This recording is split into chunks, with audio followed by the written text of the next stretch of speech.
Hello, welcome to SideQuest Stories. I'm Matt, and whether you're new or one of our very small handful of regulars, thank you for joining me today for a brief channel update.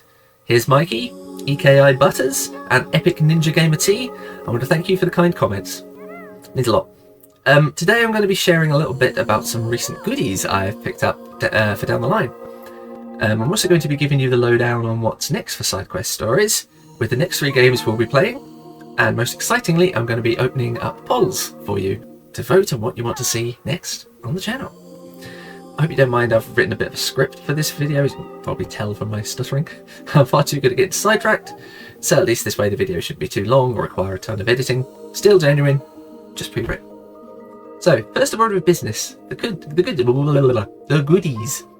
At the time of starting this channel, I was the proud owner of a gaming PC, a Nintendo Switch, which is currently down there, a PlayStation 3, which is down here somewhere, and an HTC Vive VR setup, which currently isn't set up. Yeah, I'll have to get around to that at some point. VR could certainly be a hoot, couldn't it? But now I've actually gone and added 2 more platforms to the mix, and you've had a clue to one of them playing as you've listened to my voice in the music in the background. Shall I grab that now? Close up of my head. It is a Nintendo Wii U, but as you can see, it's a bit tricky to pick up the gamepad. So I'm going to pick up one of the Pro controllers for it, so that way everything required will be on the screen, so you don't have to worry about that. This console I've had my own for quite a long time. This is such a weird oddball system. It's got some great games. I finally managed to pick one up for a decent price. The main reason I bought it was to play a certain game, which we'll get to in just a moment. Something really cool with the Wii U is that it also functions as a Wii, which gives us access to a ridiculous amount of hidden gem games as well. There's a lot of stuff on the Wii, some of it a bit harder to find, that's very well rated, but also didn't sell at all when it was first released. It's not all though. I'm afraid I have also joined the dark side.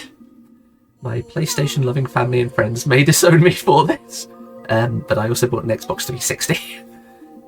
It's one of the later slim models, so it has HDMI output as standard and shouldn't be too susceptible to some of the flaws of the early models, such as the infamous red ring of death or sticky disc trays. There's just one downside of getting this model. It won't fit this Alan Wake faceplate, which I've owned for some time now, as that only fits on the taller original and Jasper models. So you might be wondering why I've been picking up old games consoles. Well, see, the thing is, as far as I'm concerned, an old classic that I've never played is just as appealing as a new one. Perhaps even more so, as I don't know about you, but I seem to be cursed with buying new games, then finding out that they're just not that great. Or not what I was looking for. But with classics, it's easy to get the kind of games you know you'll enjoy because everyone else did. Or people with similar taste to you have enjoyed.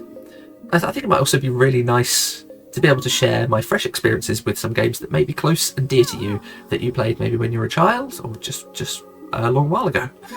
To maybe recapture some of that feeling from when you first played it too. Maybe see how well it holds up today. Is it a different experience if you've played other newer titles first? Things like that. So, with that out of the way, the next item of business. What's next for SideQuest Stories? Well, I wanted to get to the end of the currently in progress games for a bit of a refresh on this channel.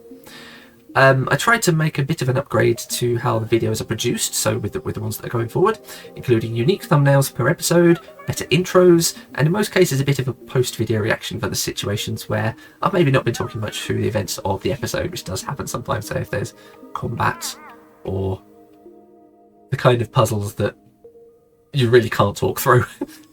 To that end, I'm going to be starting Let's Play series on 3 new games, again in the same kind of category as before.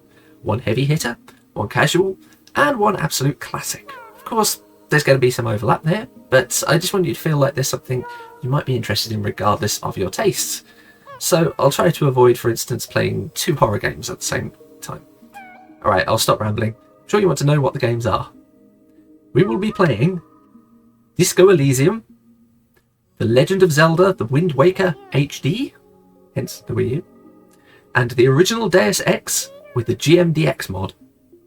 So, as for my experience with these games, Disco Elysium, all I know is it's really well rated and has a lot of choice-based narrative. Other than that, I'm completely in the dark. When the Wind Waker first came out, I played a bit of it on the GameCube, but only until the Forgotten Fortress with the stealth section. I borrowed the game from a friend and fully intended to buy and play the rest of it, but that game was like gold dust back then, in Britain anyway. It's been a little pipe dream of mine to get another GameCube of the Wind Waker and finally get to play that beautiful game. But I think you'll agree this is even better and hopefully worth the wait. Wait for me anyway, not you get to see it pretty much straight away. And finally, Deus Ex. I've owned it for many years and tried playing it a couple of times, but I never stuck around past the first level. I think I just didn't really understand the immersive sim concept back then. However, since then I've played Human Revolution and Mankind Divided and absolutely adored both. But people say the original is even better, especially when modded. Now, I'd initially said in a channel post that I'd be playing Deus Ex Revision, but I've since heard from a few folks that it's not that faithful to the original game, whereas the GMDX mod, which stands for Give Me Deus Ex, is a lot more in keeping with the classic. Right, so those are the games we'll be visiting next. But what about after that? Well, that's entirely up to you. Oh, so cheesy. Well, not entirely up to you, but I'm giving you fine folks a choice between 4 games for each category that I've either been recommended or I've just been sitting on playing it for some time. You know how it is with Steam sales.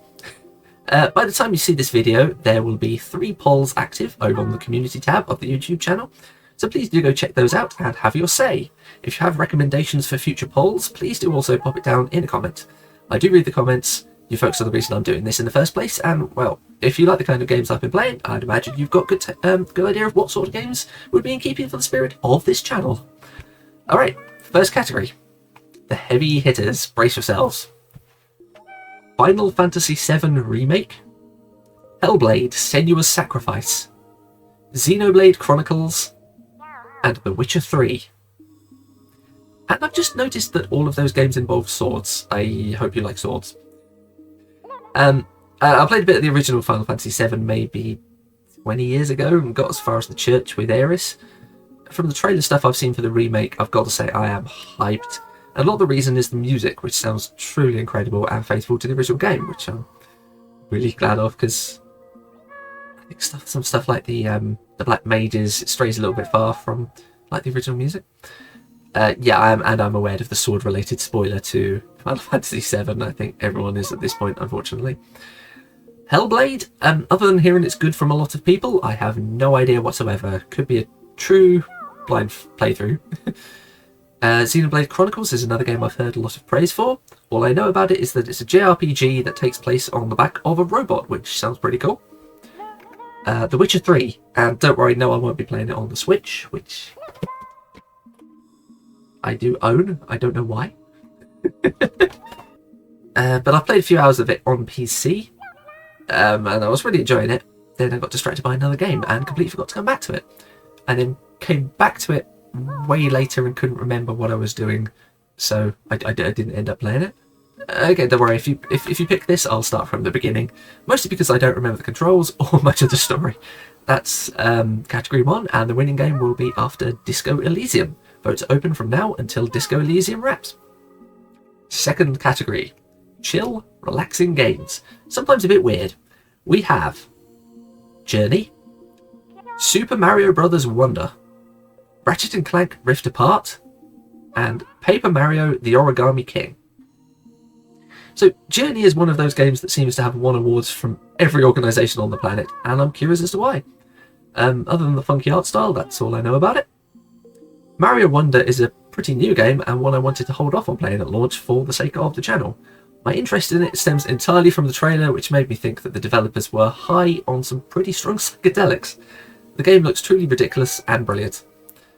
Ratchet & Clank, well, that's a game series that I'm very familiar with, because I've played through and loved the original trilogy on the PlayStation 2, and also Deadlocked. I think it's called Gladiator in America. I also had, what was the PSP one called? Size Matters. But I've not played a Ratchet & Clank game since then, and I think it's high time that was rectified now. That Rift Apart has been ported to a platform that I actually own, the PC. Yeah, I will at some point get newer consoles, but starting small. Paper Mario: The Origami King.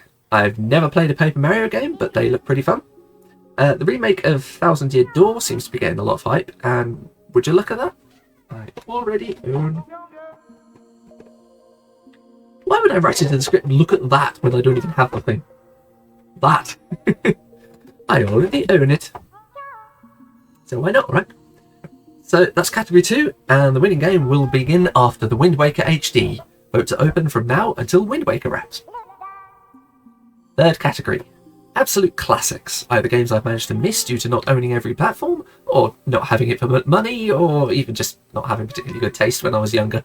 We have Portal 2, The Legend of Zelda: Oracle of Seasons, wink wink, Call of Juarez Gunslinger, and Star Wars: Knights of the Old Republic.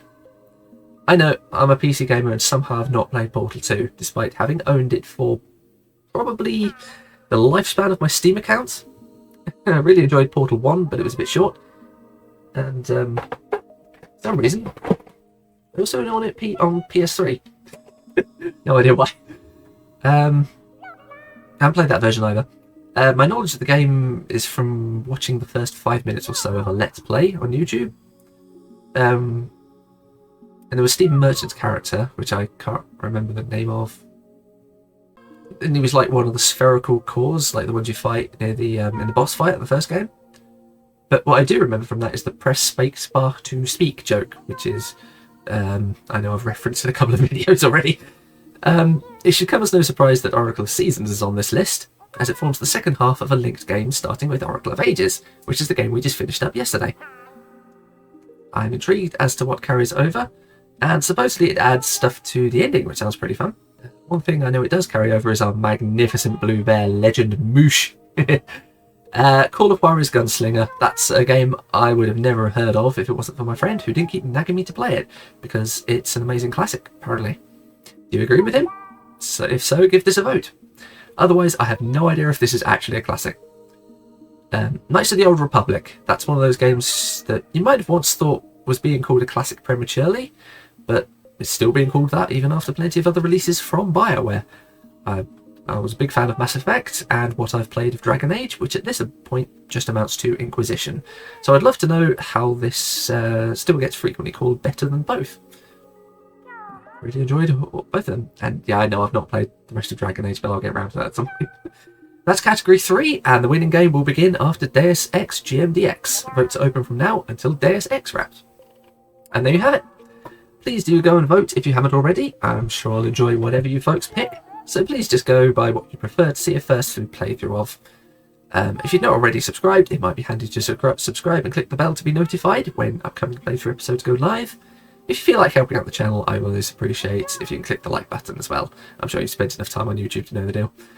And you'll see the first episode of Disco Elysium up tomorrow. See you in the next one. Cheerio.